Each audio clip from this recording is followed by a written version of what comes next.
All right, so do you want to chat about this one, Jill? Yes. Now, do you recall that I suggested that I look at sites from the net, and a client came to me with this one?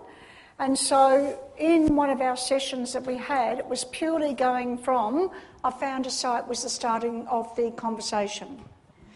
So what could I see with the site? What was the size of it? And I said, oh, there was another front photo of it, and it's got a new roof. So I was pretty excited about a new roof. That was one thing, but I also knew some other factors that she gave me as we were going through. So what we've done is the photos so that you can be in the picture exactly to make decisions quickly on your feet. So Matt, would you like to move on? This is the property here, 832 square metres, and you can see that the house is towards the front half. Can I have the little zapper for a minute? Do you trust it with me, Matt?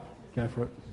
So if you can see this one next door, the precedent has been set with doing a duplex. This property has got a road frontage there and a road frontage there. It's running down the hill to this lower road.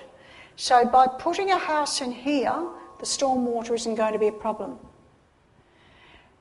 We also know that in this area, the council are not going to allow subdivision, it's too small. But in a look at the property and these few things, I can do the back of the envelope stuff to see whether it's worthwhile going on further. That's the block of land that you could see from the plan there, back of the house. Plenty of access, obviously, from this side here. So at first glance, it looks like a pretty good site. Inside, it's just a two-bedder with a couple of sleep-outs. Pretty old inside. The kitchen is big enough to have a table in it. And actually, I have found out more. It is 3-bedroom, Matt. Right, okay. Mm-hmm. Very old house, obviously, with high ceilings. That's the wonderful lounge room. With this house, there's 3 living areas because of the verandas all the way around. So it's a pretty big house when you stop to think of it like that.